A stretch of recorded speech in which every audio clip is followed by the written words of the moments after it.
Kita lanjutkan perbincangan di dua sisi. Saya mau ke Mbak Bibip. Tadi disebutkan oleh Bu Neng Zubaidah bahwa ini tuh lebih membicarakan atau mendiskusikan mengenai dampaknya, lebih banyak mudorotnya atau manfaatnya dari pernikahan beda agama. Itulah yang mau dilindungi oleh negara, dan juga termasuk dengan bagaimana nasib anak-anak hasil pernikahan beda agama ke depannya, begitu loh.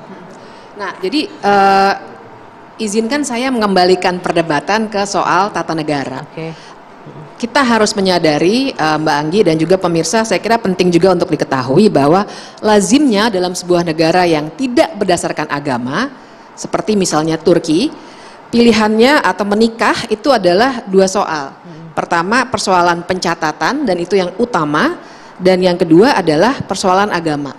Tapi yang terpenting adalah dalam konteks negara yang tidak berdasarkan agama, soalnya adalah di pencatatan. Jadi nggak usah jauh-jauh ke Amerika, nanti kita dituduh terlalu barat segala macam. Tapi di banyak negara sebenarnya soalnya di pencatatan. Sehingga pilihan untuk menikah berdasarkan agama sebenarnya adalah terserah kepada pasangan yang ingin menikah. Nah, itu dulu. Di Indonesia kemudian dibalik dengan Undang-Undang 174. Tapi yang ingin saya katakan adalah saya tidak dalam posisi ingin mempertanyakan hukum Islam. Saya biarkan kepada orang-orang yang paham untuk memperdebatkan itu, tapi saya ingin mengatakan negara itu memang tidak boleh satu memaksakan interpretasi salah satu tafsir agama manapun. Itu pertama. Dan kedua, keliru seandainya pola berpikir dalam hukum Islam yang ternyata masih diperdebatkan itu kemudian mau diterapkan untuk semua agama yang ada di negara ini.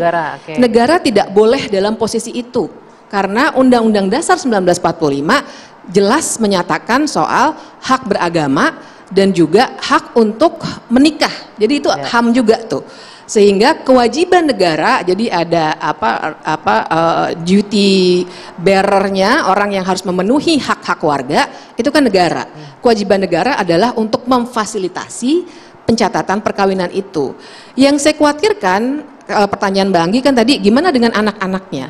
Memang yang sudah terjadi, SEMA atau putusan pengadilan kan tidak berlaku mundur.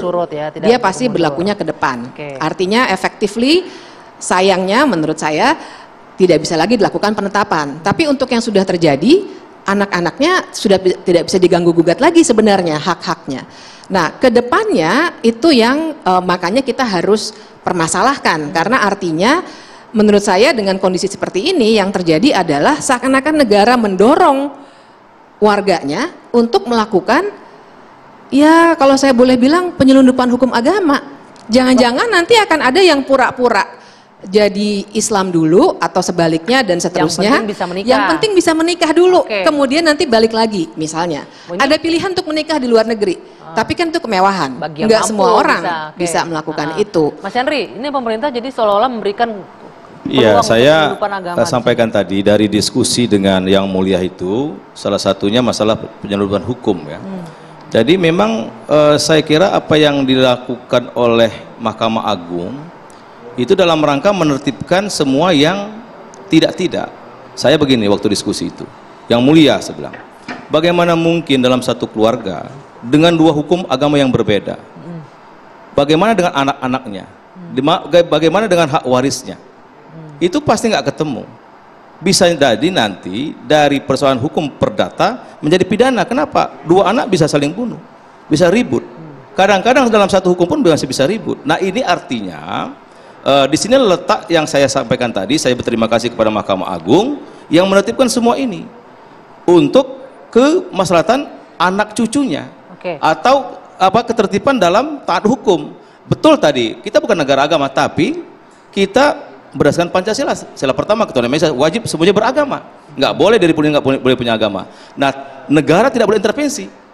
Yang tidak boleh nggak boleh dong dibolehkan oleh Mahkamah Agung. Dan tadi saya bilang tadi, Mahkamah Konstitusi atau diskusi saya dengan para di luar Islam itu mengatakan tidak boleh. Jadi tidak ada yang salah dengan surat edaran Mahkamah Agung dalam rangka tadi menyelamatkan anak-anaknya, anak cucunya. Bayangkan kalau dalam satu rumah itu nanti kalau bapaknya meninggal atau ibunya meninggal, gimana tuh Mbak Anggi?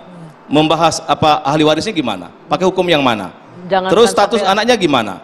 Jadi udah Tuhan tuh sudah sangat baik kepada hambanya gitu loh. Nggak mungkin menjatuhkan hambanya. Jadi kalau hambanya masih mengutak-atik hukum Tuhan, disitulah tetap awal kebencanaan. Gitu. Maka Indonesia sebagai negara berpancasila, sila pertama Ketuhanan Yang Maha Esa, wajib dan tunduk untuk mentaati hukum agama masing-masing. Ini melindungi hak anak juga ya. Tapi disebutkan Mbak Bibi benar juga nih, gimana nih untuk ke depannya, kita bicara ke depannya. Karena ini SMA udah di luar. Iya, sebagai warga negara yang baik Mbak Anggit, ikuti aturan yang berlaku lah, hukum positif dan hukum agama. Gini, Mas, apakah jangan lagi pakai analisa yang liar, menurut pendapat pribadi, nggak ada ujungnya kita. Benar, tapi bagaimana apakah aturan ini juga mengatur dengan hak anak-anak yang nanti ke depannya lahir dari pernikahan? Yang ke depan pasca surat edaran Mahkamah Agung atau pasca surat edaran ini terjadi, misalnya kan nggak diakui. Tidak diakui. Nggak diakui. Artinya anak ini nggak akan punya akta, nggak bisa dicatat. Ya otomatis karena dia lahir dan besar di Indonesia tapi tidak taat dengan hukum di Indonesia ya. Ya, lahir di Indonesia harus tunduk dengan undang-undang Indonesia. Masa buat undang-undang sendiri? Buat peraturan sendiri? Ini yang saya masalahkan. Seharusnya hukum negara itu melindungi warganya. Ya, justru ini melindungi warga negaranya, Mbak Pepi. Gimana kalau coba saya mau tanya Mbak Pepi. Dalam satu rumah itu kalau dua hukum agama yang berbeda itu gimana perlakuannya? Kita juga punya hukum perdata barat, tidak hanya hukum Islam. Jadi kalaupun misalnya saya dengan suami misalnya memilih untuk menggunakan bahkan membuat surat wasiat, itu juga diperbolehkan. Jadi ada pilihan-pilihan hukum yang mungkin dilakukan, bukan berarti ya itu juga masih debatable. Itu juga belum jadi hukum kita. Oh sudah Pak. Makanya saya kalau fakultas hukum itu kuliahnya ada hukum waris barat, ada hukum waris Islam. Artinya itu keluar dari hukum agama. Bayangkan kalau saya pakai hukum barat, saya sebagai muslim, itu salah. Iya. Nah itu yang menjerumuskan. Tuhan ya, tapi tidak iya dong, wajib, nggak boleh ada lagi tafsir-tafsir yang lain. Masalahnya adalah misalkan saya ini agama Islam ya kan, karena berbeda nikah. Terus saya pakai hukum barat, ya justru salah sayanya. Salah di mata Tuhan. Gitu loh. Salah total itu. Salah di mata agamanya, di agama Islam. Di mata agamanya Islam. Nah berarti ya tidak bisa didebat lagi kalau udah berbicara soal agama. Ya itu dia, saya ingin membawa ini kembali kepada masalah hukum tata negara. Di mana seharusnya negara tidak sampai mengatur ke hal-hal yang sifatnya hubungan orang manusia dengan Tuhannya masing-masing. Negara nggak intervensi loh. Kalau negara mengesahkan nikah bidagama justru mengintervensi. Justru di sini nggak intervensi. Dia menertibkan yang tidak tertib gitu loh. Saya kira udah bagus sekali. Tidak tertib di mata siapa? Kan sudah jelas undang perkawinan.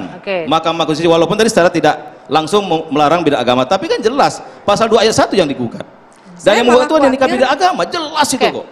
Jadi kalau masih ada berkamuflase saya kira Mas Yandri, Bu Neng, bagaimana tidak mengenakan buat kita ke publik gitu. Sebentar Mas Yandri, saya menangkap kekhawatirannya Mbak Bibip.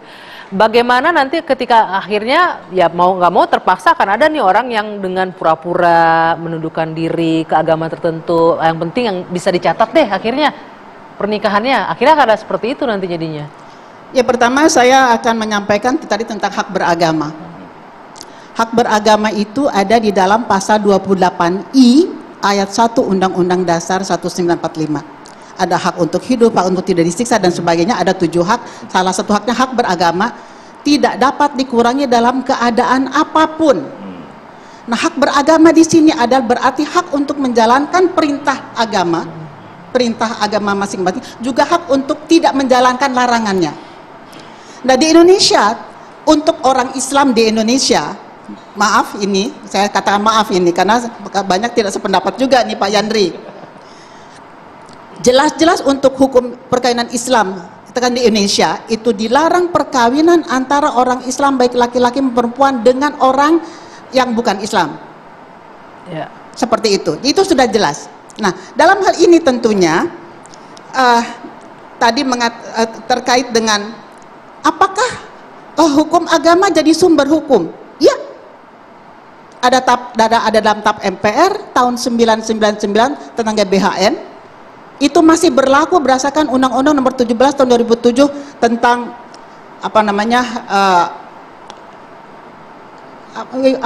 perancangan nasional. Nah itu ada dalam pasal 8 ayat 1 itu masih berlaku. Di antaranya apa? Hukum agama, hukum adat, hukum barat katakanlah menjadi sumber dari pembentukan hukum di Indonesia. Hukum agama diantaranya hukum Islam. Jadi dalam hal ini hukum agama jangan dinafikan. Tidak boleh. Negara kita bukan negara tidak beragama yang Pak Yandri, negara beragama tetapi bukan agama tertentu.